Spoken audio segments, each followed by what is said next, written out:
Hello everyone, कैसे हैं आप सब। क्या आप क्लास 10th के विद्यार्थी हैं और अपना बोर्ड एग्ज़ाम 2023 में देने वाले हैं? तो ये वीडियो आपके लिए बहुत ज़्यादा इम्पोर्टेंट होने वाली है। आप अपना कॉपी कलम लेके बैठ जाइए और जितने भी आपको इसमें क्वेश्चन बताएंगे वो आपके बोर्ड एग्ज़ाम के लिए मोस्ट इम्पोर्टेंट है। और अगर आप लोग बोर्ड एग्ज़ाम देने जा रहे हैं तो इसे ज़रूर देख के जाइएगा। तो देखिए, आज के वीडियो में देखने वाले हैं बोर्ड एग्जाम में बार बार आने वाली रासायनिक अभिक्रियाएं, यानी कि वे रासायनिक अभिक्रियाएं जो आपके बोर्ड एग्जाम में हर साल आती हैं। जिसमें से पहला है आपका, देखिए, ऊष्मा क्षेपी अभिक्रिया, और जो दूसरा है वो है ऊष्मा शोषी अभिक्रिया, और तीसरा जो आपका अभिक्रिया है वो है संयोजन अभिक्रिया। ओके।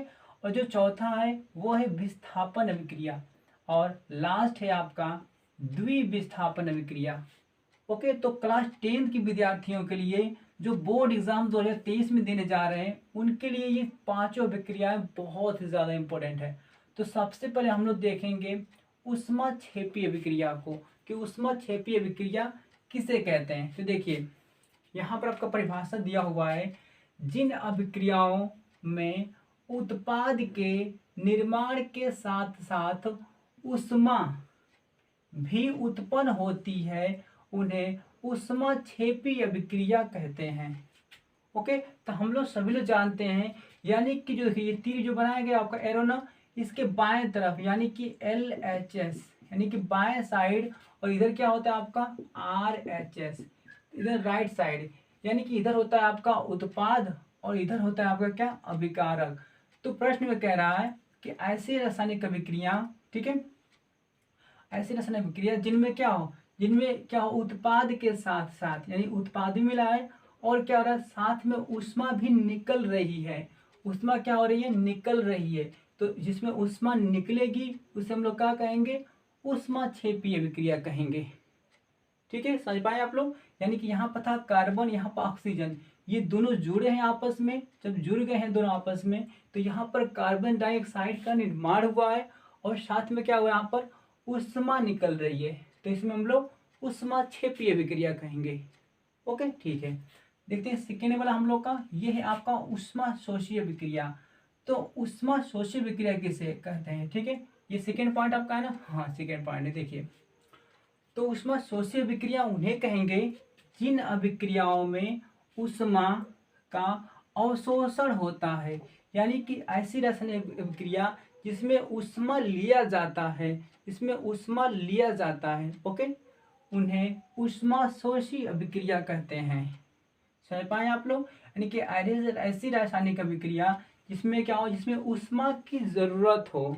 जैसे देखिए यहाँ पर आपका चूना पत्थर है। ओके, इस चूना पत्थर को किसकी जरूरत है, ऊष्मा की। जब ही चूना पत्थर में ऊष्मा दिया गया तभी क्या हुआ, तभी टूट के यह कैल्शियम ऑक्साइड और कार्बन डाइऑक्साइड में बट गया। ओके, तो यहाँ पर चूना पत्थर जिसे हम लोग कैल्शियम कार्बोनेट भी कहते हैं, तो यहाँ पर क्या हुआ, ऊष्मा यहाँ पर लिया गया है। यहाँ पर ऊष्मा निकल नहीं रहा है, यहाँ पर ऊष्मा की जरूरत है। यहाँ पर ऊष्मा देखो जोड़ा गया है, यहाँ पर ऊष्मा लिया गया है। तो जिसमें ऊष्मा लिया जाए, ओके, जिसमें ऊष्मा का अवशोषण हो उसे क्या कहते हैं, उसे ऊष्मा शोषी विक्रिया कहते हैं। और जिसमें ऊष्मा निकले उसे क्या कहते हैं, ऊष्मा क्षेपीय विक्रिया कहते हैं। ठीक है, तो ये एग्जाम्पल इनके लिए लिख लीजिएगा और ये परिभाषाएं हैं। ओके, इतना लिखकर एग्जाम में आ जाएंगे, आपको फुल मार्क्स मिलेगा। अब हम लोग देखेंगे संयोजन अभिक्रिया। आपको संयोजन अभिक्रिया किसे कहते हैं, तो देख लीजिए, वे अभिक्रियाएं जिनमें दो या दो से अधिक पदार्थ मिलकर, दो या दो से अधिक पदार्थ मिलकर एक नया, कितना, एक नया पदार्थ बनाते हैं, उन्हें संयोजन अभिक्रिया कहते हैं। ओके, देखिए यहाँ पर संयोजन का मतलब क्या होता है, संयोजन मतलब जुड़ना।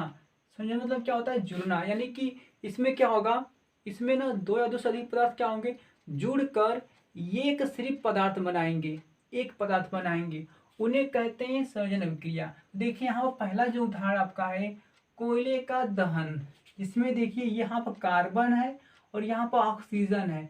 जब कार्बन और ऑक्सीजन का आपस में रिएक्शन हुआ है तो यहाँ पर क्या बना है, कार्बन डाइऑक्साइड।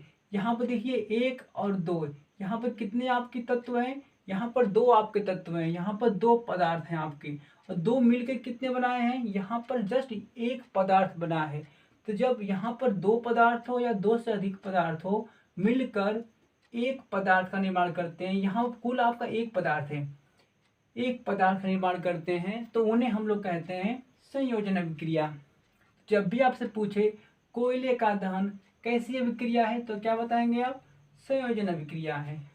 ठीक है, अब हम लोग देखते हैं दूसरा एक उदाहरण, जो दूसरा आपका एग्जाम्पल है। यहाँ पर मैग्नीशियम रिबन का वायु में दहन, यानी कि जब हम लोग क्या करते हैं, मैग्नीशियम रिबन को वायु में जलाते हैं, तो ये भी कैसी अभिक्रिया है, संयोजन अभिक्रिया है। ठीक है बच्चों, ठीक है। देखिए यहाँ पर मैग्नीशियम और यहाँ पर ऑक्सीजन क्या हुए, दोनों आपस में मिले हुए हैं, दोनों आपस में जुड़े हैं, जुड़ के क्या किए हैं, यहाँ पर एक पदार्थ का निर्माण किए हैं, उन्हें हम लोग क्या बोलेंगे, संयोजन अभिक्रिया। ठीक है, तो ऐसी अभिक्रिया, ऐसी रासायनिक अभिक्रिया जिनमें 2 या 2 से अधिक पदार्थ मिलकर केवल एक नया पदार्थ बनाते हैं, तो उन्हें हम लोग क्या कहते हैं, संयोजन अभिक्रिया कहते हैं। तो ये हो गया। अब हम लोग देखेंगे यहाँ पर विस्थापन अभिक्रिया को। ठीक है, तो देखिए यहाँ पर है विस्थापन अभिक्रिया। तो विस्थापन अभिक्रिया किसे कहते हैं, तो इस अभिक्रिया में अधिक क्रियाशील तत्व, यानी कि जो फास्ट रिएक्शन करेगा वह तत्व कम क्रियाशील तत्व से, यानी कि वह तत्व जो बहुत ही कम क्रिया कर रहा है, बहुत ही स्लो रिएक्शन कर रहा है, कम क्रियाशील तत्वों को उसके यौगिक से विस्थापित कर देता है, यानी कि उसके यौगिक से क्या कर देता है, हटा देता है। तो जिसे हम लोग क्या कहते हैं, विस्थापन अभिक्रिया कहते हैं। ओके, यानी कि इस अभिक्रिया में अधिक क्रियाशील तत्व कम क्रियाशील तत्वों को उसके यौगिक से विस्थापित कर देता है, जिसे विस्थापन अभिक्रिया कहते हैं। एग्जाम्पल के तौर पर थोड़ा देख लीजिए। यहाँ पर देखिए, यहाँ पर क्या है, CuSO4 यानी कॉपर सल्फेट है, यहाँ पर क्या है आपका जिंक है, वो क्या है, जिंक है आपका। और देखिए यहाँ पर जो कॉपर है ना, वो क्या है, वो बहुत ही कम क्रियाशील तत्व है, और यहाँ पर जिंक क्या आपका है, जिंक आपका अधिक क्रियाशील तत्व है, यानी कि जिंक ना कॉपर से फास्ट रिएक्शन करता है। तो जिंक स्ट्रॉन्ग हो गया, यानी कि फास्ट रिएक्शन करता है, तो ये क्या करेगा, इस कॉपर को इसके स्थान से क्या करेगा, हटा देगा, इसको यहाँ से क्या करेगा, हटा देगा। हटाने के बाद क्या करेगा, इसको अपना जगह यहाँ ले लेगा, और इसको यहाँ इसके देखिए कॉपर सल्फेट यहाँ पूरा यौगिक था, इसकी यौगिक से क्या करेगा, कॉपर सल्फेट को हटा देगा। तो जिसे हम लोग क्या कहेंगे, विस्थापन अभिक्रिया करते हैं। देखिए यहाँ पर CuSO4 है, तो यहाँ से कॉपर हट गया है, यहाँ पर जिंक आ गया है। देखिए यहाँ पर जिंक आकर बैठ गया सल्फेट के साथ में। ठीक है, तो यहाँ पर जिंक सल्फेट हो गया, और कॉपर को हटाकर दूसरी जगह फेंक दिया, इसको हटा देगा, तो कॉपर आपका इधर आ गया अकेले। तो यानी कि क्या हुआ यहाँ पर, तो यहाँ पर अधिक क्रियाशील तत्व कम क्रियाशील तत्वों को उसके स्थान से हटाकर, उसके यौगिक से हटाकर वह खुद वहां पर क्या हो जाता है, स्थापित हो जाता है। ठीक है, तो ऐसी अभिक्रिया को हम लोग क्या बोलते हैं, विस्थापन अभिक्रिया कहते हैं। ओके, तो आप समझ पाए, ये इसका था एग्जाम्पल। हो गया, हम लोग का लास्ट बचा है कौन सा, द्विविस्थापन अभिक्रिया। चलिए इसे भी देख लेते हैं। तो अब हम लोग देखेंगे लास्ट को, यानी कि लास्ट जो हम लोग का 5वां जो था द्विविस्थापन अभिक्रिया। देखिए यहाँ पर द्विविस्थापन अभिक्रिया, तो द्विविस्थापन अभिक्रिया किसे कहते हैं, तो देखिए वे अभिक्रियाएं जिनमें अभिकारकों के बीच आयनों का आदान प्रदान होता है, यानी कि वे अभिक्रियाएं जिनमें आयनों का आदान प्रदान होता है, उन्हें द्विविस्थापन अभिक्रिया कहते हैं। ठीक है, समझ पाए आप लोग, यानी कि ऐसी अभिक्रियाएं जिसमें क्या हो, आयनों का आदान प्रदान हो। जैसे देखिए यहाँ पर ये क्या है, सोडियम है, सोडियम कैसा होता है, ये पॉजिटिव होता है, और यहाँ बेरियम कैसा आपका, यहाँ पर देखिए ये नेगेटिव होता है। ठीक है, तो यहाँ पर क्या करेगा, देखिए ये आपका क्या है, सोडियम सल्फेट है, और यहाँ पर बेरियम क्लोराइड है। तो यहाँ पर बेरियम क्या है, निगेटिव है, और यहाँ पर सोडियम क्या आपका है, पॉजिटिव है। तो यहाँ पर क्या करेंगे ये लोग, अपने आयनों का क्या करेंगे, आदान प्रदान कर लेंगे। यानी कि देखिए बेरियम आ जाएगा सोडियम की जगह पर, और सोडियम चला जाएगा बेरियम की जगह पर। यानी कि यहाँ पर आयनों का क्या हो रहा है, आदान प्रदान हो रहा है। देखिए यहाँ पर Na2SO4 है, तो यहाँ पर आपका बेरियम आ गया। देखिए यहाँ पर यानी कि बेरियम यानी SO4 के साथ में कौन आ गया आपका बेरियम सल्फेट, और क्लोराइड के साथ में कौन चला गया आपका यहाँ पर Na चला गया आपका। देखिए क्लोराइड के साथ में कौन चला गया आपका Na। तो यानी कि यहाँ पर क्या हो रहा है, यहाँ पर आयनों का क्या हो रहा है, आदान प्रदान हो रहा है। तो ऐसे रासायनिक अभिक्रिया जिनमें आयनों का आदान प्रदान हो उससे क्या कहते हैं, द्विविस्थापन अभिक्रिया कहते हैं। यहाँ पर क्या हो रहा है, यहाँ पर दो आयनों का क्या हो रहा है, आदान प्रदान हो रहा है। ठीक है, तो ये क्लियर हो गया पूरा आपको।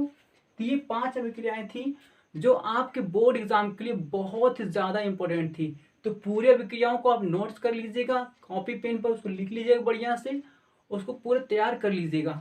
ठीक है, तो मिलते हैं नेक्स्ट वीडियो में। आज के बस इतना ही। Thank you.